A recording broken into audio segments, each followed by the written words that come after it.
Assalamualaikum warahmatullahi wabarakatuh. Saya M. Alif Fatibullah, NIM 931206119,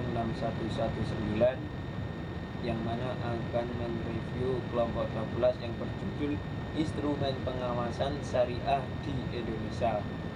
Nah, kita mencoba di materi yang pertama, yakni tentang legal standar lembaga keuangan syariah nasional. Pengertiannya itu adalah sebuah lembaga keuangan yang prinsip operasinya itu berdasarkan pada prinsip-prinsip syariah Islamiyah. Operasional lembaga ini, keuangan Islam harus menghindar dari riba, ghar, dan maisir.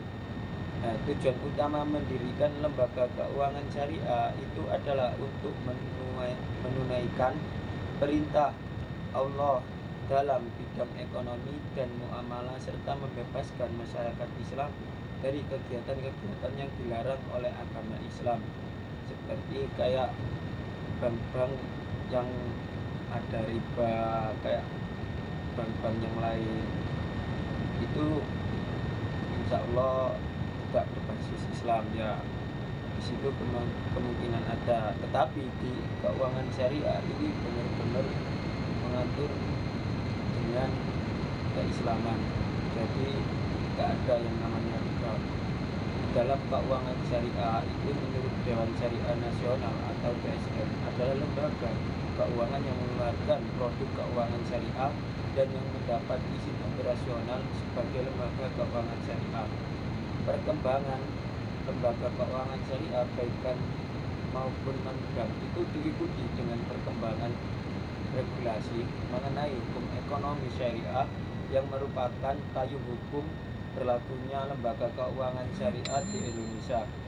Regulasi tersebut dalam bentuk undang-undang, peraturan syariah, peraturan pemerintah, peraturan menteri, juga terdapat berbagai macam-macam peraturan seperti undang-undang dasar. Selanjutnya yakni tentang DPS pada lembaga keuangan mikro syariah atau BMT, adalah dua istilah yang dijadikan satu. Masing-masing kata memiliki pengertian yang berbeda. Pada kata yang pertama, yaitu baitul mal dan tamwil, apabila pada baitul digandengkan dengan mal, maka dimaksud adalah upaya pengumpulan dan penyaluran dana masyarakat yang berasal dari zakat, infak, dan sedekah.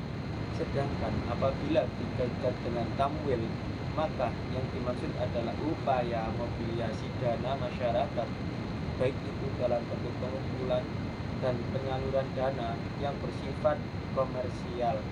Nah, Baitul Mal Tamwil atau BMT ini itu sebagai lembaga keuangan masyarakat yang berbasis prinsip syariah, sebagai sebuah entitas ekonomi syariah keseluruhan dari usaha dan kegiatan BMT tunduk pada prinsip syariah. Secara umum, kegiatan usaha dan bisnis BMT mengacu pada fatwa dan standar syariah yang diterapkan oleh DSN MUI untuk memastikan dari implementasi dan konsistensi penerapan prinsip syariah di dalam kelembagaan BMT. Diharuskannya adanya Dewan Pengawasan Syariah atau DPS.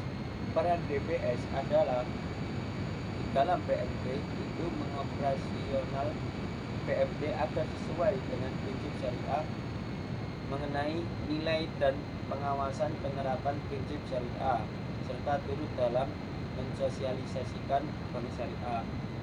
Penjabaran tugasnya yang pertama yakni directing, yaitu memberikan pengarahan, pemikiran, saran, dan sehat kepada manajemen BMT mengenai hal-hal yang berkaitan dengan aspek syariah.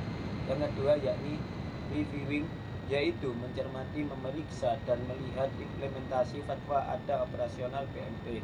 Yang ketiga yakni supervising, yaitu melaksanakan tugas pengawasan baik secara aktivis maupun pasif pada implementasi fatwa DSN MUI pada operasional BMT.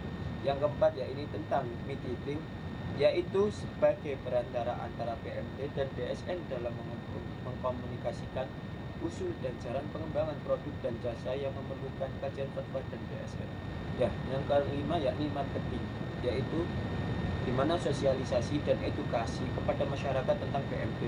Yang keenam yakni sebagai supporting, yaitu memberikan dukungan baik secara networking, pemikiran, atau motivasi dan doa.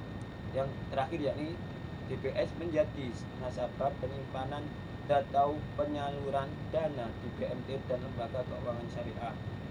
Nah, yang ketiga yakni tentang opini pengawasan.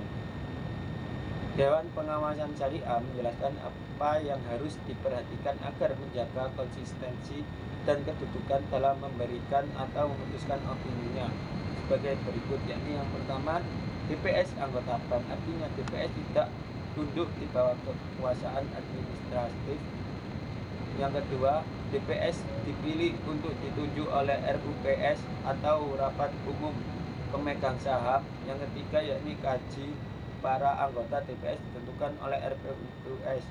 Yang keempat, DPS juga memiliki tugas. Yang kelima yakni DPS dalam memberikan pendapat atau opini terdapat suatu rancangan produk perbankan sesuai syariah yang dimana didukung oleh fatwa DSN.